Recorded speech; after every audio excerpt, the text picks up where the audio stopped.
اسرار درون آستانه شما، این مقدسات خانه شما، آبروی اهل کاشانه شما. پذیرا باشید صدای رادیو پیام با برنامه آستانه. بسم الله الرحمن الرحیم. السلام علیکم و رحمت الله و برکاته. عزیزان بیننده در هر کجای دنیا باشید، پروردگار نگهبانتون باشد، همیشه آباد و سربلند باشید. امروز همراه شما چون موسم حج نزدیک است و مهمان های خانه پروردگار دیگر سفر حج را پیشه میگیرند یا الکی آمادگی دارند برای حج کردن، خواستم موضوع کوتاهی داشته باشم درباره حج و عمره. کیها به خاطر الله حج میکنند و در حقیقت حاجیان هستند و کیها به خاطر مردم حج میکنند و یا اینکه به خاطر ریا. کیها به خاطر عبادت میرود که یک ذره هم باشد و پروردگارش نزدیک باشد و کیها برای مسابقه که از فلانی دیر نمانم قدم به سوی خانه پروردگار میگذارد. بیاید ببینیم که حاجیان حقیقی کیها هستند و مفهوم حج چی است. آیا همین طوره که امروز اکثریت گمان میکنند فقط رفتن و آمدن است و نام حاجی را به خود گرفتن است و دیگر حاجی خوران و حاجی پیشوازگران و آشی حاجگی هست، یا اینکه حج عبادتی هست که باید در ایمان انسان و بعد از حج در کل سلوکش در تمام عملهایش به او تاثیر داشته باشد و پیامبر صلی الله علیه و سلم چگونه حج کرده بودند. در این باره باید یک کم صحبت داشته باشیم با امید آنکه هم برای گوینده هم برای شمایان مفید باشد. پیش از همه عزیزان، الله میگوید و اتموا الحج والعمره لله. ای مسلمان ها، شما حج و عمره را به خاطر الله انجام دهید. نگاه کنید به آیات قرآن کریم که در سوره بقره است. الله میگوید و اتموا الحج والعمره لله. فقط به خاطر الله حج کنید و عمره هم که میکنید فقط به خاطر الله عمره کنید. حج کنید، عمره کنید برای اون که الله به شما این رو فرض کرده است. نه اینکه همسایه هم حج کرد چرا من نکنم، نه اینکه خدایم حج رفت برای چی من نمیرفتم، نه اینکه من باید حج کنم تا اینکه مثل دیگران و گروهی حاجیان همراه شوم. چون تا اندازه بنده اطلاع دارم در اکثریت شهرها در وطن جشن‌های هست یا شیشت‌های هست، ضیافت‌های هست که فقط حاجیان در آنجا اشتراک میکنند، دیگران حق ندارند. و الله میگوید و اتموا الحج والعمره لله. شمایان فقط به خاطر الله که فرض است حجتان را انجام دهید و به خاطر الله عمره را انجام دهید. اگرچه در مسئله عمره بین علما اختلاف است که اکثریت میگن عمره مثل حج فرض نیست، حتی بعضی علما میگن نه عمره هم فرض می باشد. پس عزیزان، قاعده اساسی در مسئله حج کردن و در حقیقت به ثواب حج رسیدن و همون فضیلتی که پیامبر صلی الله علیه و سلم گفتند به آن نائل شدن این است که هر نفری که میخواهد به زیارت کعبه رود، به زیارت حرم برود، اولین نیتش در قلبش این باشد که پروردگارا، از این که تو میگویی ولله علی الناس حج البیت من استطاع الیه سبیلا، و خاطر الله، برای الله هر کسی که شرایط داشته باشد حج کند، من فقط به خاطر تو حج میکنم، من فقط به خاطر تو حج میکنم. و سبحان الله، پیامبر صلی الله علیه و سلم، حدیث در ابن ماجه بود خطا نکنم، پیامبر در ترمذی بود است، وقتی که به حج راه سپار شده بودند و بالای شتوری که تماما خاکسارانه بود و یک لطه‌پاره خیلی ارزان بالایش پرتاب شده بود نشستند و گفتند اللهم حجتا لا ریاء فیها ولا سمعه، پروردگارا من از تو طلب دارم برای من حج را نصیب کن، نه در داخل آن ریا وجود داشته باشد نه خودنمایی. این دعای پیامبر الله رسول الله بود که وقتی که اولین قدم های خود را به سوی مکه نهادند، اولین دعایشان این بود که اللهم حجتا لا ریاء فیها ولا سمعه، پروردگارا این گونه حج را به من نصیب کن، حجی که در آنجا ریاکاری نباشد، خود را به مردم نشاندهی نباشد، نام حاجی گرفتن نباشد، ولا سمعه، خودنمایی نباشد که انا فلانی را بین حج کرد، پروردگار حج خالص را برای من نصیب کن. پس اولین قدم ها و اولین صفت های نفرانی که در حقیقت آنها حاجی به خاطر الله هستند، حج کردن به خاطر الله، این است که آنها برای ریا و سمعه، برای خودنمایی، برای آنکه مردم بگویند ببین انا این هم حاجی شد، نه به آنکه از صف همسایه ها دل موندن که همه همسایه حاجی شدن اینها حاجی نشدن، نه، برای اینکه پروردگار برایشان فرض کرده است حج میکنند. چیزی دیگر عزیزان، آنهایی که به خاطر الله حج میکنند، نه به خاطر ریا، نه به خاطر مردم، در ما حدیث پیامبر صلی الله علیه و سلم در نسائی و ترمذی پیامبر میگن تابعوا بین الحج و العمره، شما همیشه بین حج و عمره متابعت کنید، یعنی حج کردید بعداً عمره کنید، حج کردید بعداً عمره کنید، یعنی پای در پای در حج و در عمره باشید. فإنهما ینفیان الفقر و الذنوب، چون حج و عمره یعنی حج کردن و عمره کردن کم بغلی رو از بین میبرد و گناه ها رو از بین میبرد. کما ینفی کیرو خبث الحدید و الذهب و الفضه، چگونه که آتش زنگ های یا گفتیم چرکینی های آهن و طلا و نقره رو از بین میبرد، حج کردن و عمره کردن هم تمامی فقری که در زندگی شما داشتید و این چنین و جز فقر گناه های شما رو از بین میبرد. و در دوامش میگن ولیس للحجة المبرورة ثواب الا الجنه، و هر کسی که حج مبرور میکند، حجی که به خاطر الله هست، بدون ریا هست و کاملا با تمام رکنهایش انجام میدهد، بجز جنت پاداش دیگری نیست. نگاه کنید که در این حدیث پیامبر صلی الله علیه و سلم میگن حج کردن و عمره کردن، علل خصوص من عمره کردم، ان شاء الله سال آینده حج میکنم، به اذن الله باز عمره میکنم، هم کم بغلی ها رو از بین میبرد و هم گناه ها رو از بین میبرد. و اینجا نفرانی که میگن نه برای چی اینقدر پول رو برای حج صرف میکنی، برای عمره صرف میکنی، مگر تو زندگی نداری، مگر فرزند نداری، مگر خانه برای بنیاد کردن نداری، مگر تو برای آینده نقشه نداری، بدونید که پولی که انسان برای حج و یا عمره خرج میکند اما شرط دارد و شرط اون که لله باشد، به خاطر الله باشد، پروردگار هم کم بغلی های او را از بین میبرد و این چنین هم گناه های او بخشیده میشوند. اما گناه هایی که حق مردم در آن نباشد، دزدی مال مردم نباشد، خفه کردن و ظلم کردن مردم نباشد، چون گناهایی که بین الله و بین بنده هست، مثل بعضا مثلا ترک کردن نماز یا دیر کردن نماز یا عموما گناهایی که حق بین بنده و الله هست، در حقیقت زیاده از عبادت ها آن را مغفرت میکند. اما خود چه حج باشد، چه عبادت های شب قدر باشد، اینجا میبینید که تا زمانی که شما از صاحب حق را راضی نکردید، حتی روز قیامت هم از ثوابهای شما گرفته می شود. پس اینجا عزیزان، مسئله حج یا عمره که در حقیقت به خاطر الله هست، تا اندازه در نزد پروردگار هم قدر مسلمان بالا می شود و هم حتی شرایط مادی و بهتر می شود که ما حتی تصورش رو نداریم. ولی چه خیلی گفتم، حیات که امروز حاجیانی که پیش از حج رفتن خود را از داخل تیار میکنن که پروردگارا، خیلی که پیامبر گفتن برای من حج را نصیب کن که خالصا برای تو باشد، برای من حج را نصیب کن که در داخلش ریا نباشد.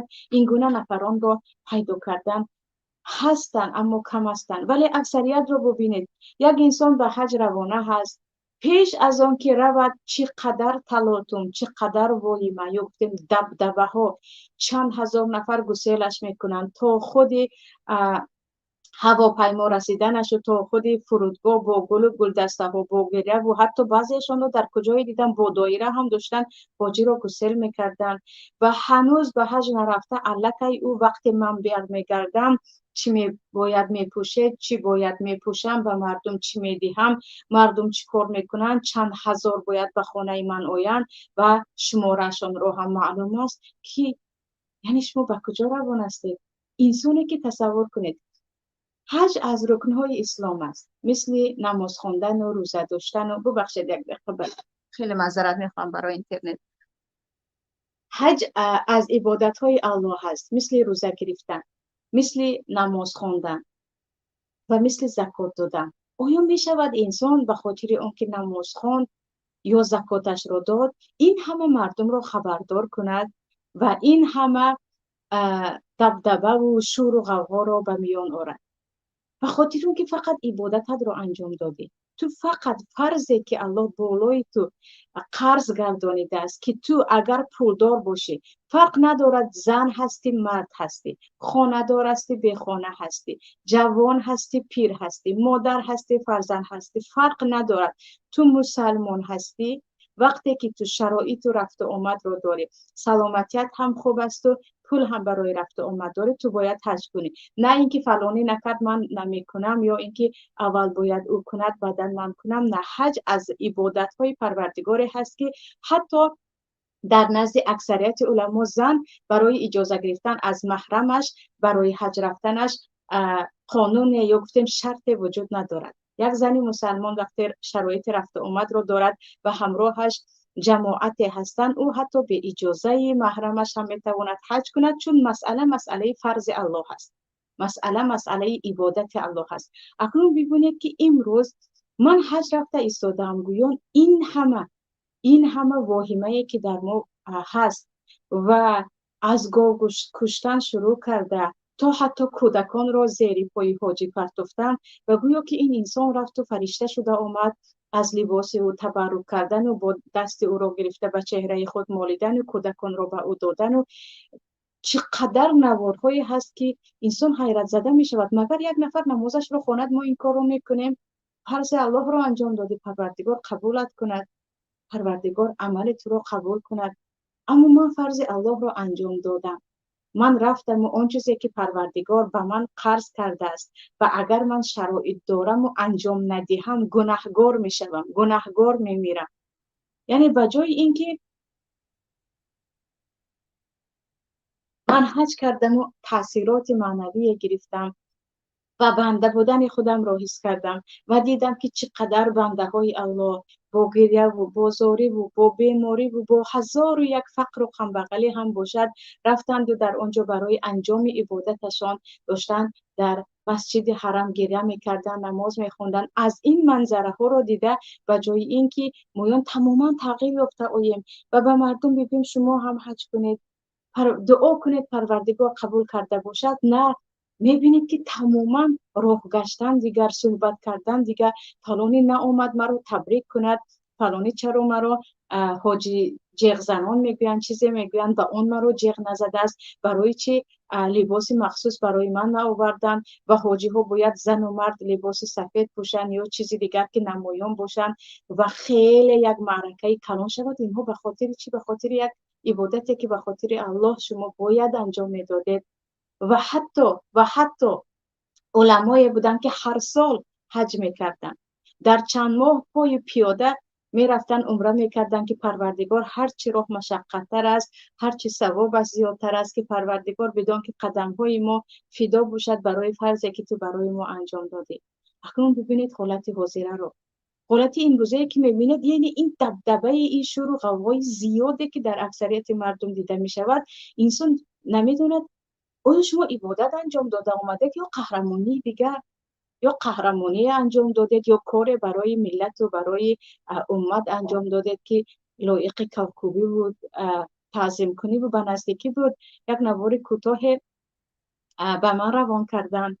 وقتی که حاجی می آید در دو طرفی را در زمین همش قالین، مردم به او تعظیم دارن. تعظیم به کی کرده ایستاده؟ به یک مرد یا گفتیم به یک زنی که او رفت و فرضش رو انجام داد.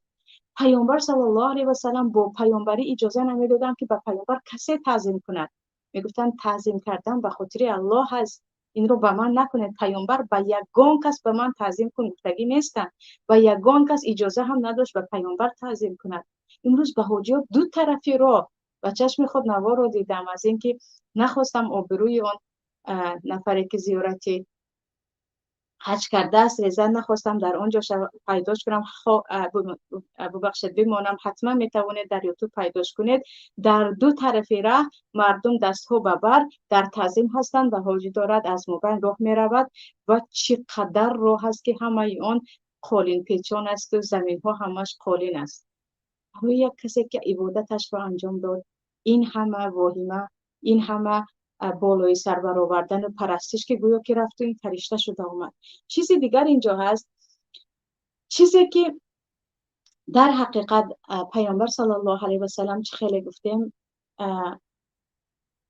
احترام حاجی ها را، احترام نفرانی که زیارتی کعبه کردن به خاطر الله، احترام نفرانی که عمره کردن به خاطر الله، پیامبر صلی الله علیه و سلم در حدیث خیلی بالا کردن. در ما حدیث ابو هریره هست در ابن ماجه، پیامبر میگویند الحجاج والعمار وفد الله عز وجل این دعوه اجابهم و این استغفروه غفر لهم. آنهایی که حج میکنند و آنهایی که عمره میکنند، اینها مهمانهای خداوند هستند. و حدیث نگاه کنید، پیامبر صلی الله علیه و سلم میگن آنهایی که حج میکنند و عمره میکنند، اینها وفد الله، یعنی مهمانهای پروردگار هستند، به نزد الله آمدن. و وقتی شما به جای مهمانی رفتید، هر چیزی که از میزبان طلب کردید به شما میگه، چون شما مهمان هستید، شما حق دارید. و پیامبر هم صلی الله علیه و سلم میگن چون آنهایی که حج کردند و آنهایی که عمره کردند مهمان پروردگار هستند، اگر آنها به الله دعای کنند الله اجابت میکند، اگر طلب مغفرت گناه کنند الله گناههای آنها رو میبخشد. یعنی آنهایی که حج و عمره میکنند به شرطی که به خاطر الله باشد. چون در ما حدیث دیگر هست، پیامبر صلی الله علیه و سلم میگن الله میگه هر کاری که برای بنده کردی جزایش رو از او میگیری، مکافاتی تو از همون است، من از بین میبرویم، تو شریکت رو همونجا میمونم، اونی که تو به خاطر او عمل صالح رو انجام دادی. ببینید هر کسی که به خاطر الله حج میکند، به خاطر الله عمره میکند، دعایی که در آنجا میکند اجابت است و طلب گناهایی که در آنجا میکند پروردگار گناههای او رو میبخشد. در حقیقت احترامی هست، عزتی هست که فوق العاده، یعنی از مردم بالاتر است. دیگرها این گونه مهمانی را ندارند. در دیگر موسم ها ما این گونه مهمان خداوند نمیشویم. مهمان رب العالمینه که او میگوید شما مهمانی من هستید، شما دعا کنید من اجابت میکنم. در دیگر وقتا این چیز به دست ما نمی آید. اما ببینید که حاجی ها این شرف رو دارن، اونهایی که عمره کردن این شرف رو دارن. اکنون ببینید امروز انا ما عمره آمدیم، انا ما حج آمدیم، چقدر نوارها روان میکنن به یوتیوب، چقدر نوارها ما انا این رو خورده ایستاده ایم، ما انا این رو خریده ایستاده ایم. انا ببینید مهمان خانه ما چی هست. بعضی ها من عمره کردم و حج کردم گویان چند ساعت همیشه با زنگ هایی که با نوار است یا گفتیم ویدیو ویز بروسی دارن با خیش و تبار صحبت میکنن. این مهمانی به خانه خداوند است. یا اینکه اون هم رفته تو خود رو نشان دهید، خود نمایی کنید. یعنی کسی که این شرف رو به پروردگار به او داد، این گونه عزت رو نائل شد که او دارد در حضور مهمانی پروردگار است، او باید به قدر این میزبان برسد، به قدر پروردگارش که او میگوید تو دعا کن من اجابت میکنم، تو طلب مغفرت کن من گناههای تو رو میبخشم. این فرصت رو باید استفاده برد، نه اینکه اونجا رو بید فقط عکس گرفتن باشد، فقط از این خوراک عرب ها تا اون خوراک پاکستانی ها خوردن و بعداً نوار کردن و فرستادن باشد. نه اینکه ببینه در کجا خور رفتم و چی کردم و کی را دیدم و کدام حاجی را دیدم و با او صورت گرفتم. نه، به قدر این باید برسد. برای همین در این باره و یذکر اسم الله فی ایام معدودات میگوید الله در این روزهای با شماری که میدانید از 8 ذوالحجه اگر شروع شود تقریبا تا 3 روز 4 روز ایام تشریق دوام میدهد. همه که 6 روز است.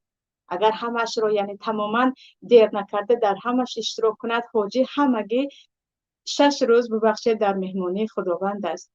پس کجاست اون نفرانی که حج میکند و به قدر میزبانش برسد و اون شرفی که پیامبر صلی الله علیه و سلم به او گفتند که شما الان در مهمانی خداوند هستید و دعایتان اجابت هست، این شرف را در حقیقت نائل شود. نه از اینکه تمام من رفتم و کمی در اطراف کعبه دور زدم، فکرم همیشه در بیرون است چی میخرم چی نه. و من عجیب است چند نفر بود میگوین هنوز نرفتم. بعضی زنها علال خصوص زنهایی که حج میروند در اونجا نامنویس میکنن من اگر وقتی رفتم باید برای که از آنجا چی خرم و چی سوغا آورم. نگاه کنید یک انسان دارد به مهمانی خداوند میرود. از اینکه پیامبر در صفا و مروه چی دعا کرده بودند، در اطراف کعبه چی دعا کرده بودند، در مینا و در مزدلفه علل خصوص در عرفات که پروردگار میبالد با هر نفری که در عرفات نشسته است و ذکر الله میکند. فقط مقصدش یاد الله هست که آنهایی که در عرفات انتظار میشوند آنها نفرانی هستند که در نزد فرشته ها پروردگار فخر کنان از آن صحبت میکند. ببینید که بجای اون که فکر من در الان دارم به یک سفره میبرایم که همش عبادت است، همش یاد الله هست، گویا که من خیش و تبارم رو ترک میکنم، خانه و فرزند رو ترک میکنم، به راه میبرایم که اونجا فقط من هستم و پروردگار است. من باید فقط با عبادت مشغول باشم، با دعاهای مشغول باشم.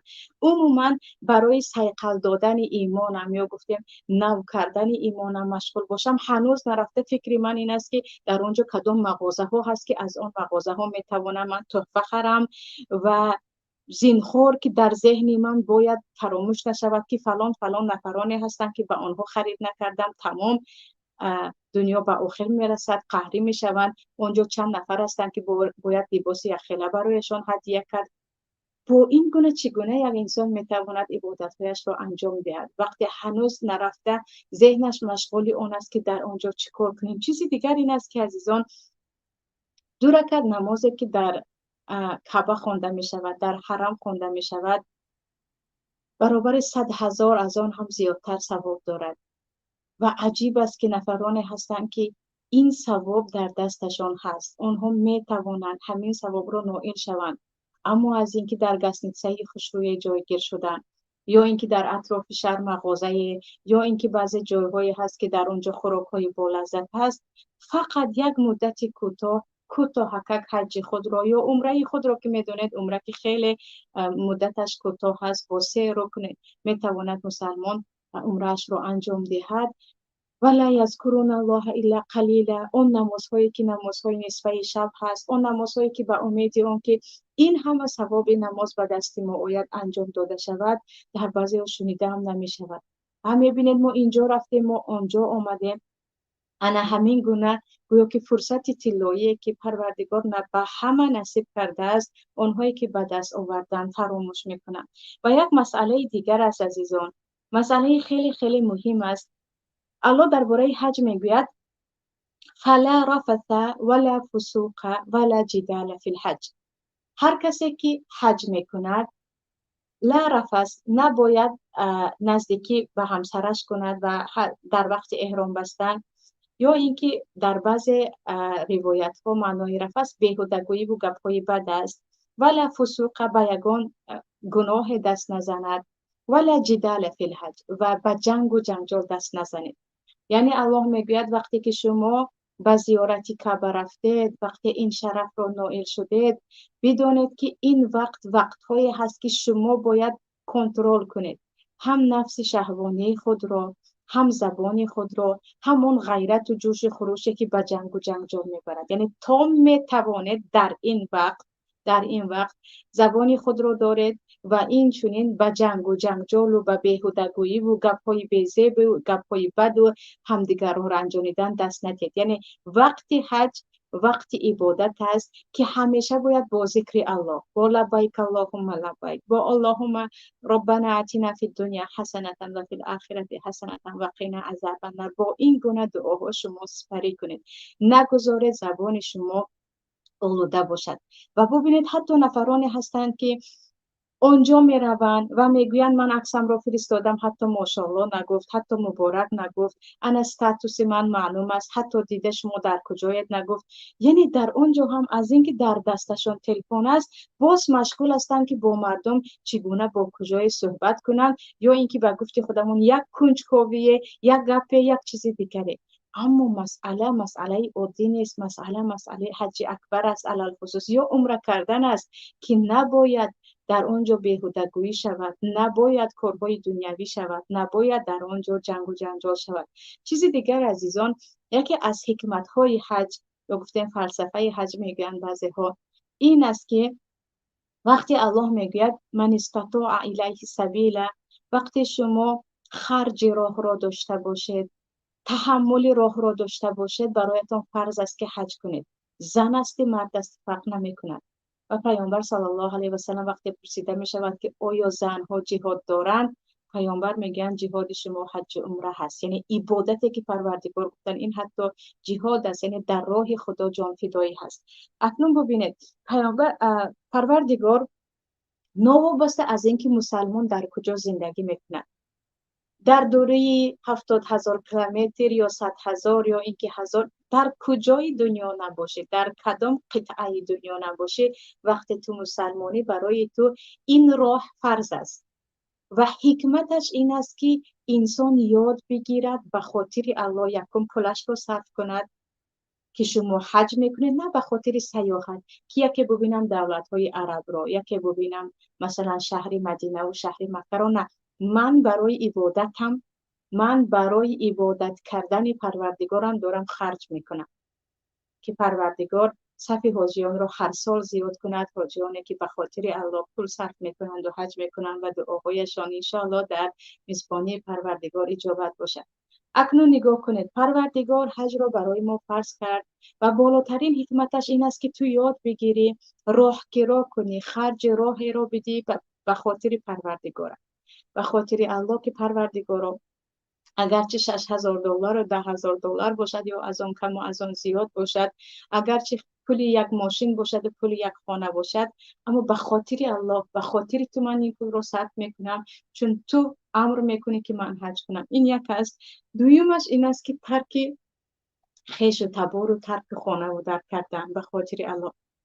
یعنی راه رفتن، به راه برآمدن ما سفرهای زیاد داریم، سفر به خاطر رزق حلال یافتن، سفر به خاطر به مکان امن کوچیدن، سفر به خاطر آنکه جای زیستمان خوب نیست، اما این سفر به خاطر الله است. یعنی من به سفر میبرایم، فرزندان خود را ترک میکنم، اهل عیال خود را، وطن خود را، حتی به مدت 6-7 روز و 10 روز باشد، فقط به خاطر الله.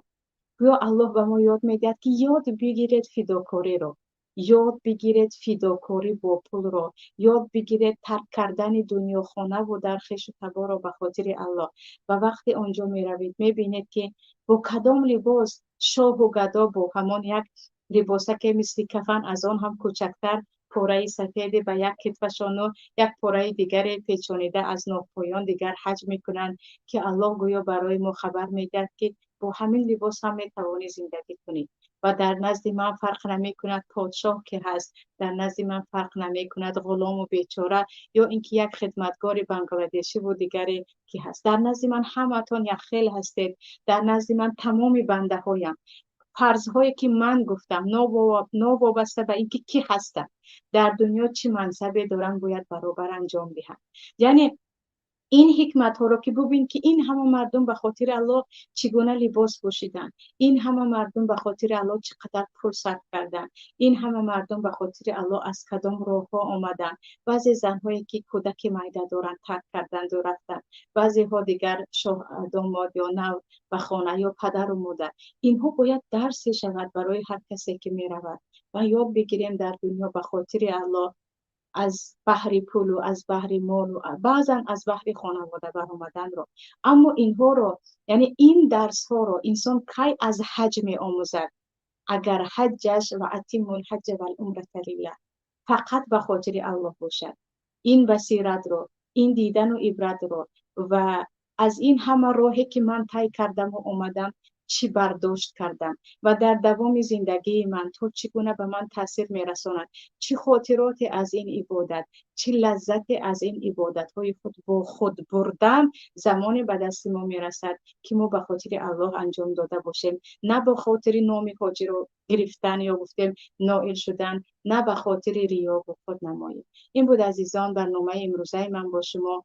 پروردگار به یکایک ما و شما حج مبرور را و عمره که کفاره گناه ها هست نصیب کند. سلام علیکم و رحمت الله و برکاته.